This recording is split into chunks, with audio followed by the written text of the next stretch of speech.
Hi viewers, welcome to our channel. Sai Pallavi గారు తన సినీ career స్టార్టింగ్లో ఒక చేదు అనుభవం ఎదురైంది. ఆమె కూడా కాస్టింగ్ కౌచ్కు గురైంది అని చెప్పేసి ఒక వార్త అయితే సోషల్ మీడియాలో వైరల్ అవుతుంది. అసలు ఈ వార్తలో నిజమెంత ఉంది, ఇది అసలు ఎలా బయటకు వచ్చింది? సో ఇదే అంశం మీద డిస్కస్ చేయడానికి ప్రజెంట్ మనతో పాటు ఇమ్మంది రామారావు గారు సీనియర్ జర్నలిస్ట్ ఉన్నారు. వారితో ఒకసారి డిస్కస్ చేద్దాం. సార్ నమస్కారం. సార్ నమస్తే అండి. సో సాయి పల్లవి గారు మనకు తెలిసిందే, మరి ఎంత మంచి నటు, మంచి డ్యాన్సర్ కూడాను. అయితే చాలా సాంప్రదాయంగా కూడా ఉంటుంది సార్. అయితే ఆమె కూడా కాస్టింగ్ కౌచ్కు గురైంది. సినిమా కెరీర్ స్టార్టింగ్లో ఆమె కూడా చేదు అనుభవాలు ఎదురయ్యాయని చెప్పేసి ఒక వార్త సోషల్ మీడియాలో వైరల్ అవుతుంది సార్. మరి ఈ వార్తలో నిజమెంత ఉంది? నిజంగా సాయి పల్లవి గారికి అటువంటి అనుభవం ఎదురైంది అంటారు సార్? సాయి పల్లవి గారు మంచి డ్యాన్సరు. మనం డీ ప్రోగ్రాంలో చూసాము. విన్నర్స్కి వచ్చింది, రన్నర్స్కి వచ్చింది, విన్నర్స్లో పోయింది. ఒకటి సాయి పల్లవి మెడికో కూడా డాక్టరు, అంటే డాక్టర్ కోర్సు పూర్తి చేసింది. తర్వాత ఇంకా ఫైనల్గా ఫినిష్ చేయడానికి కొంచెం ప్రాబ్లమ్స్ వచ్చాయి. అదే సినిమా రంగంలో ప్రవేశం. అనుకోకుండా ప్రవేశించి అనుకోకుండా బిజీ అయిపోయి తెలుగు తమిళ 2 సినిమాలలో కూడా వరుసగా బిజీగా ఉండడంతో ఆవిడ డాక్టర్ ఇంకా పూర్తిగా ఇంటిగ్రేటెడ్ డాక్టర్ అవ్వలేదు. తర్వాత చాలామంది సాయి పల్లవి చాలా స్ట్రిక్ట్గా ఉంటుంది, డిసిప్లిన్డ్గా ఉంటుందని అనుకుంటూ ఉంటారు ఆవిడ మాటలు బట్టి. కానీ నేను చదివిన, అంటే మాకు తమిళ ఇన్ఫర్మేషన్ కూడా ఇంట్లో పిల్లలు పెట్టుకుంటారు టీవీలో, మాకు అందిన సమాచారం ప్రకారం చాలా ఫ్రీగా ఉంటుంది, చాలా క్లోజ్గా ఉంటుంది. ఆల్మోస్ట్ అక్కడ ఎక్కడ అంటే కొంచెం దాన్ని ఏమంటారు, ఆ పొగరు అహంకారం చూపించినట్టు కనిపించదు. వాడు బేసిక్గా ఎవరు, సూర్య అభిమాని, బేసిక్గా సూర్య అభిమాని. ఆవిడ ఫస్ట్ సినిమా ఫిదా కదా, ఇక్కడ ఆ ఫిదాలో యాక్ట్ చేస్తుండగా దిల్ రాజు ఒక మాట అన్నాడు, ఏమ్మా నీతో మొదటిసారిగా యాక్ట్ చేస్తున్నాడు కదా వరుణ్ తేజ్, నీకు అభ్యంతరం లేదా పెళ్లి చేసుకుంటానంటే ఆవిడ వెనక ముందు అంటే తలచుకోకుండా తడుముకోకుండా ఓకే అందమాట. అంటే ఏమిటి, ఆవిడ పెద్ద బెట్టు చేసే ఆయన నో నో నాట్ ఇట్లాంటి మాట్లాడదన్నమాట. ఎందుకంటే జరిగిపోయేది ఏమీ లేదు, మనం చెప్పినంత మాత్రంలో ప్రాబ్లము లేదని తెలివితేటలు ఉన్నటువంటి వ్యక్తి ఎవరు, సాయి పల్లవి. అలా తెలుగు కంటే తమిళ్లో చాలా బాగా చాలా మంచి మంచి క్యారెక్టర్స్ వేసింది. మంచి మంచి క్యారెక్టర్స్ వేసి అక్కడ ధనుష్తో చేసినప్పుడు ధనుష్ ఈవిడితో పోటీపడి డ్యాన్స్ చేయడం, ఇట్లాంటి క్యారెక్టర్స్ చేసి చాలా బాగా ధనుష్కి దగ్గర అయ్యింది. ధనుష్ అంటే సాయి పల్లవి చాలా ఇంపార్టెన్స్ ఇస్తుందనేటువంటి పుకార్లు షికార్లు చేశాయి. అయిపోయింది కదా. తర్వాత ఇక్కడ మన చైతన్యతో యాక్ట్ చేసినటువంటి లవ్ స్టోరీ మాత్రం చాలా హుషారుగా యాక్ట్ చేయింది. చైతన్య కూడా చాలా, అంటే ఆఫ్టర్ సమంతని వదిలేసిన తర్వాత, సమంతకి దూరం అయిన తర్వాత సాయి పల్లవికి చాలా దగ్గరైన వ్యక్తి ఎవరైనా ఉన్నారంటే అంటే మన చైతు. అందులో ఎవరు మొదట స్టార్ట్ చేయనటువంటి విధంగా మొట్టమొదటిసారిగా లిప్పులాకుతో అంటే ఒకటైనటువంటి సాయి పల్లవి చైతువుల జంట కనుక ఆవిడ ఏమన్నా పగ తీర్చుకుంటాను, మీకేదో అంతు చూస్తాను అనే మనిషి కాదు. జనరల్గా నచ్చితే ఇష్టపడితే ముద్దు పెట్టుకుంటుంది, లేకపోతే తర్వాత ఎంతమంది ఎంత తపన పడ్డా ఎవరిని లిపులాకు ముద్దు పెట్టుకోవడం జరగలేదు కదా.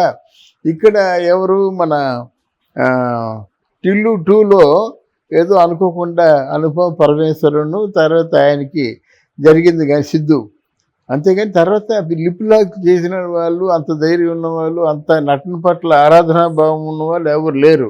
కనుక ఏదో వచ్చేస్తే చంపేస్తాను, వాళ్ళ అంతం చూసేస్తాను అనేటువంటి అవకాశం లేదు. ఓకే, అది మరి ఇప్పుడు ఈ న్యూస్ ఎలా బయటకు వచ్చిందంటారు సార్? ఎంత వైరల్ చేస్తారు కానీ ఇంతకుముందు జరిగింది. దీనికి రెలివెంట్గా ఉన్నటువంటి విషయం చెప్తాను.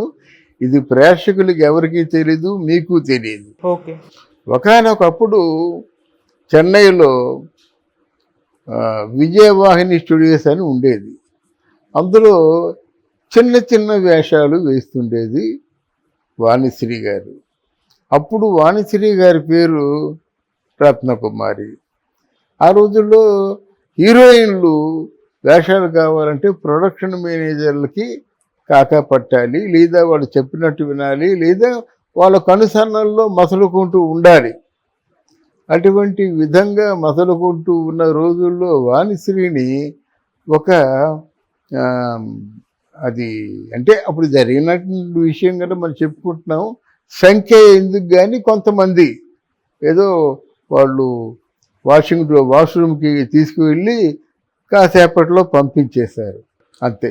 ఆ వాష్రూమ్ తీసుకెళ్ళి కాసేపట్లో పంపించేస్తే రామరత్న మహాతల్లి ఎలాగ ఆవిడని ఎవరెవరు ఏ విధంగా అంటే దాన్ని అవమానం చేశారు. వాళ్ళని కొట్టిందండి, స్టూడియోలోనే కొట్టింది.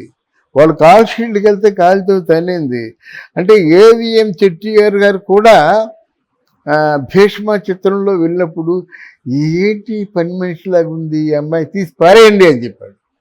అటువంటి ఏవిఎం చెట్టిగారే వాణిశ్రీని చిట్టు చెల్లెల్లో హీరోయిన్గా చేయమని, అంటే ఆ టైటిల్ క్యారెక్టర్ చేయమని రిక్వెస్ట్ చేశాడమ్మ. పొరపాటు అయిపోయింది, నిన్ను అలాగ అన్నం తప్పే, కానీ ఇప్పుడు నేను రిక్వెస్ట్ చేస్తున్నాను కదా, మా పెద్ద సంస్థ, రా అమ్మ, తప్పుగా నేను క్షమాపణ చెప్పుకుంటానని ఆవిడని మొదటిసారిగా పని మనిషిలాగా ఉందని చెప్పినటువంటి ఏవిఎం చెట్టియార్ గారు కూడా రిక్వెస్ట్ చేసుకున్నారు.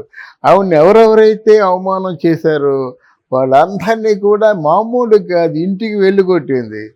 వాళ్ళు తను యాక్ట్ చేసే సినిమాలో ఏ సినిమాలో కూడా ఆ ప్రొడక్షన్ మేనేజర్ కానీ ప్రొడక్షన్ అసిస్టెంట్గా కానీ వాళ్ళకి అసలు వాళ్ళు కనిపిస్తే షూట్లో వెళ్ళిపోతుంది అన్నమాట. అంత పగ తీర్చుకున్న వ్యక్తి ఎవరైనా ఉన్నారంటే వాణిశ్రీ గారు ఉన్నారు.